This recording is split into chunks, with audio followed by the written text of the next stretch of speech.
সকল ভক্তদেরকে প্রীতি ও শুভেচ্ছা নিবেদন করে আরম্ভ করছি আজকের শ্রীমদ্ ভগবদ্গীতা পাঠ দ্বিতীয় অধ্যায় সাংখ্যযোগী।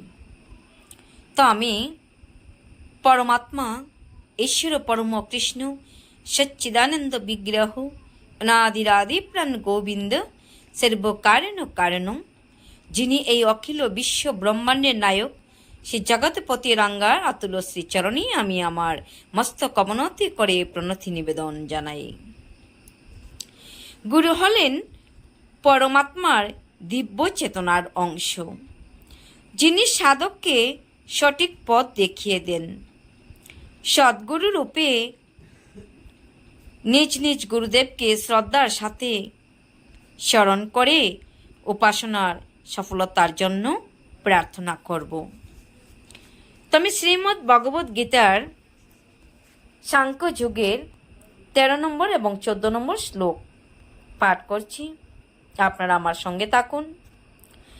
দেহেন স্মিন যথা দেহে কৌমারম যৌবন জরা তত দেহান্তের প্রাপ্তির দিরস্তত্র ন মুহ্যতি।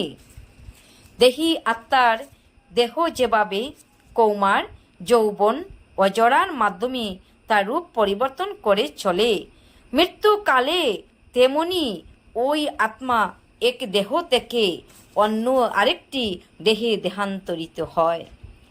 ধীর ব্যক্তিরা কখনো এই ধরনের পরিবর্তনে মুহ্যমান হন না।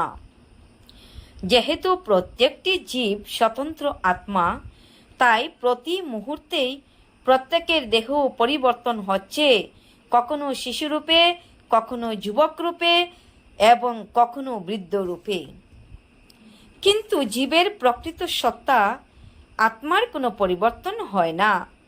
মৃত্যুর সময় এই আত্মা দেহ ত্যাগ করে অন্য আরেকটি দেহ ধারণ করে।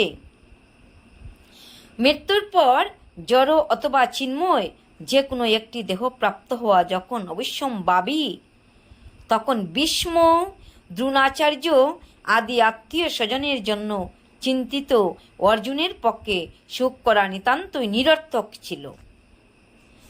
এখানে অর্জুন পিতামহ ভীষ্মর জন্য চিন্তা করছেন। উনি হচ্ছেন তার পিতামহ, তো পিতামহের যদি বিয়োগ ঘটে, তার অস্ত্রের বাণের আঘাতে যদি পিতামহর মৃত্যু হয়, তাহলে তার দুঃখ হবে।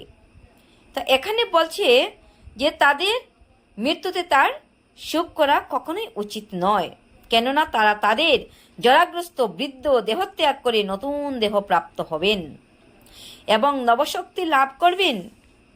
জীবদ্দশায় কর্মের ফল অনুসারে জীব নতুন দেহ প্রাপ্ত হয় এবং নানা রকম সুখ ও দুঃখ ভোগ করে থাকে। তাই ভীষ্ম, দ্রোণের মতো মহাত্মারা দেহত্যাগের পর অবশ্যই চিন্ময় দেহ লাভ করবেন,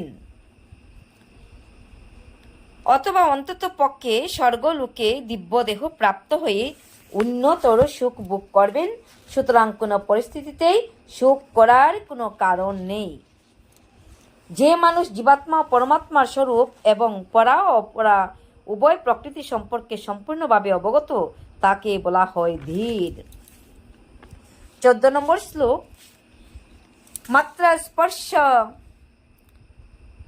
মাত্র স্পর্শস্তু কৌন্তেয় শীতোষ্ণ সুখ দুঃখদা আগুম আপায়িনো অনিত্যস্তম তিতিক্ষস্য ভারত। হে কৌন্তেয়, ইন্দ্রিয়ের সঙ্গে বিষয়ের সংযোগের ফলে অনিত্য সুখ ও দুঃখের অনুভব হয়। সেগুলি ঠিক যেন শীত ও গ্রীষ্ম ঋতুর গমনাগমনের মতো। হে ভারত, সেই ইন্দ্রিয়জাত অনুভূতির দ্বারা প্রভাবিত না হয়ে সেগুলি সহ্য করার চেষ্টা করো। যথাযথভাবে কর্তব্যকর্ম সম্পাদন করতে হলে সুখ ও দুঃখের ক্ষণস্থায়ী গমনাগমনের প্রতি সহনশীল হওয়ার শিক্ষা লাভ করতে হবে। ভোরবেলা স্নান করা উচিত, এগুলো হলো বৈদিক রীতিনীতি। তো বৈদিক রীতিনীতি অনুসারে ভোরবেলা স্নান করা উচিত, এমনকি মাঘ মাসেও। সেই সময় খুবই ঠান্ডা থাকে, কিন্তু তা সত্ত্বেও যে শাস্ত্রীয় অনুশাসন মেনে চলে, সে স্নান করতে ইতস্তত করে না। তেমনি গ্রীষ্মকালে প্রচণ্ড গরমের সময়ও গৃহিণীরা রান্না করা থেকে বিরত থাকেন না। আবহাওয়াজনিত অসুবিধা সত্ত্বেও মানুষকে তার কর্তব্য কর্ম সম্পাদন করতেই হয়। তেমনি যুদ্ধ করাটাই ক্ষত্রিয় ধর্ম, এবং তাকে যদি কোনো বন্ধু বা আত্মীয়ের সঙ্গে যুদ্ধ করতে হয় তবুও তার কর্তব্য কর্ম থেকে বিচ্যুত হওয়া উচিত নয়। জ্ঞানের স্তরে উন্নীত হতে হলে ধর্মীয় রীতিনীতি শাস্ত্র নির্ধারিত অনুশাসন মেনে চলতে হয়, কেননা জ্ঞান এবং ভক্তির ফলেই কেবল মায়ার কবল থেকে মুক্তি লাভ করা যায়। জমহীনো ব্যথয়ন্তে তে পরিশ্রম পুরুষর্ষবো সমো দুঃখ সুখম ধীরম সহমৃতাত্মায় কল্পতে। হে পুরুষোৎসব অর্জুন, যে জ্ঞানী ব্যক্তি সুখ ও দুঃখের দ্বারা বিচলিত না হয়ে উভয় অবস্থাতে পরাবর্তিত থাকেন তিনি মুক্তি লাভের অধিকারী। যে মানুষ সুখ ও দুঃখে সম্পূর্ণ বিচলিত থেকে তার পারমার্থিক উন্নতি সাধন করতে দৃঢ় প্রতিজ্ঞ হন।